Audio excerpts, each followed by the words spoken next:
Now, as you guys know, recently I've been really enjoying just messing around in the latest snapshot, trying my best to get to grips with the latest game mechanics and the new water systems, and also just playing around with the new features. And today I've come up with a really interesting idea to do with water streams. What I want to do is I want to create a BATCAVE style entrance that splits a waterfall and creates a piston door hidden behind it. Create one of those that relies on a player throwing an item into that waterfall, which then transports it up and puts it into some form of hopper system. Hopefully they do it a little bit better than that. But you see, I do have a slight problem, because if there are solid blocks behind this water stream, then the item just doesn't float up. Look, it floats up to the top of there, that's a source block, and then it stops. But it does float up if the blocks behind it are transparent. For example, pistons are transparent, so if we throw this item in, you can see that it should, in theory, float up just fine. That's all good. So then I thought to myself, well, this is fine, I can just use backward stairs. But then something very, very strange happens. If I place in some stairs here, it turns the water invisible. This is not something that I've ever seen before, and I guess this is one of the issues with playing in the latest snapshot. Now, because this is obviously a visual glitch and not something that should be in the game, the way that I've gotten around it is I've retextured glass to look like stone bricks. So just imagine all of these blocks that I'm placing in here are actually backward stairs. It would look exactly like this, just now we can actually see the water. Okay, let's get started on the redstone. This is interesting. If you hold shift, you can now place chests next to one another. But if you place one, it connects.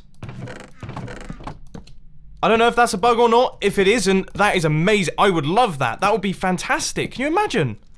Anyway, yeah, double chest right here.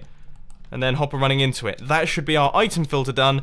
And then hopefully with this setup, it'll be pushed in there. Let's give it a test. So here goes. Our diamond is on its way up. It's about to pass the threshold. And it's about to go on past these hoppers here. And then push into the hopper system, straight through into the chest. We got ourselves a redstone output there. It should be stuck in this hopper. That's great. That's all we need. We've got this redstone lighting up. Okay. Now we just need to run it into a pulse extender and actually build the redstone for a BATCAVE style door, which I cannot remember how you do those things in the slightest. So I'm guessing the first thing that I'm going to need is some form of double piston extender, so I'm going to use this rather old-fashioned design. I'm fairly certain this was designed by CMB Minecraft way back in the day, but if we just give this a push, will it split the water? Is it fast enough? It is! And then to do the retraction, we just need to block off this water so that it does that. And then we need to wait for it to split. Then we can move this out the way and put the water back down. I mean, that's it. These things are really quite easy. I was expecting it to be so much more complicated than that. And if it wasn't already simple enough, I think that's the wiring for the door done. It's kind of factored in to the double piston extender circuit. If we flick this lever here, let's give it a whirl. If we just grab ourselves this and give that a flick. Oh, okay, that was silly. But the door does work. So I can't power. Oh, how am I going to power that? That's a good question. I would say about 90% of this build is actually going to be made of pulse extenders, because we're going to have a pulse extender which is going to be in charge of keeping the door open for long enough so that we can get through. We're going to have a pulse extender which is in charge of making sure that our double piston extender stays extended for long enough so it doesn't break up the water stream. And we're going to have a pulse extender that is going to be in charge of this piston that is going to be going around about here, facing across in this direction. Over here somewhere, which is going to be blocking off the water to stop it flowing down. There's just pulse extenders all over the place. Anyway, what we've got so far is the door done, we've got the double piston extender done, we've got the pulse extender for the double piston extender done, that connects up down there. We also have the pulse extender for the item filter done, which means that when we throw the item in, everything will stay open for long enough. So I'm just curious to see what happens now. If we grab ourselves a diamond and throw it into the water stream, it should begin to float upwards. Now we're going to have to throw it in quite accurately because we don't want it to be shot off to one side. But if we throw it into the center there, that's the ticket. That's the one that we wanted. And gradually this is going to make its way up. Yeah, it's a bit slow, isn't it? Okay, here goes. It's about to go up through into the top section. And... there we go. That doesn't sound good. I made some modifications to our circuitry, and it's still not looking good. What on earth have I done here? I've made a right mess. Well, whatever I did, I think I might have now fixed it. And that's actually going to bring us pretty close to the end of this project. I'm just wiring up the final pulse extender, so that can go there, that can go there, and then we can wire in this redstone here.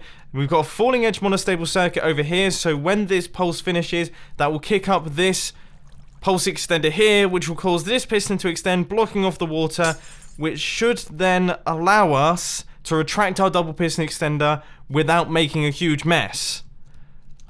Should we just see if it works first time? If this thing works first time, then I'm going to eat my hat. Okay, that's how this is going to go down. Ready? So the item flows in. Just imagine it went up the water stream. There we go. We now have a split waterfall. That's good. That was not a long pulse, was it? What happened to the pulse extender? Ah. Yeah, I found out the problem. I had my comparators the wrong way around. That is a schoolboy error right there. I have a good feeling about this. I've changed up a lot of the timings. I've taken down some of the pulse extenders. I've made them slightly smaller. Hopefully, fingers crossed, these timings are going to be perfect. In fact, I'm feeling so confident that I think I'm actually going to do a full-blown test. So the item is going into the water fountain. Off it goes. I do slightly wish that this was a little bit faster. This is like the least practical door that you could have to get into your base. But I would be envious of anyone that had this. I mean, check out how cool that is. You're putting an item into a waterfall and it's traveling upwards. It's traveling upwards. And eventually, it's going to open up your piston door. So there we go. There is the split. That's all looking pretty cool. And then the closing. Yes! I've just put both my arms in the air because that worked. That just worked. It worked perfectly. That was, I mean, you couldn't get closer than that. That was about as close as we can get. If that double piston extender retracted any earlier, it would have created a water source going down the middle, and then we would have had, like, this sort of situation happening, which we really didn't want, obviously, because that's horrendous. That's horrible. I can't believe that actually functions. Okay, there's one more feature that I want to add in, actually, just quickly. But before I do, this thing's actually not that big. Like, this is not prohibitively large. I would build this on the Hermitcraft server, and I think I might. I'm almost tempted to, because, I mean, look at this thing. It's only 3 blocks back from this wall. Anyway, the feature that I want to add is just a little piston that pops up in the center there so that we don't have to hop over any water to get into our base. Because look at me, I mean, I'm a well-dressed guy. I have lovely, very expensive Italian leather shoes on. I don't want to get them wet. Ooh, but that's created a problem of its own, which is quite interesting. I don't even know what to do about that. Turns out the solution was just to add a little bit of delay, and now it works perfectly. So if we throw our item into the top, just imagine it is floated up through the water stream. You can see that we get the splitting, and then we have a little walkway that we can walk under, and then when everything kicks back off, you can see that that's done that does that, everything retracts, and then our waterfall falls back down. So there we go. We have got ourselves a fully functioning hidden entrance, Batman-style Batcave entrance type thing that relies on us throwing an item into a waterfall. The item then travels upwards, goes into an item filtration system, which then allows the door to open up, and then we also have a little block that pops up to stop our feet getting wet. I would say that's gone pretty well. I would say that was a pretty successful redstone video. I really do hope that you enjoyed it. If you did, be sure to hit that like button, and if you really loved it, then make sure to subscribe. But thanks for watching, guys. This has been Mumbo, and I'm out. I'll see you later. Sorry, I can't leave having put the item into the waterfall without at least showing it functioning. Very, very nice. In fact, this is probably one of my personal favourite bits. That looks great to me.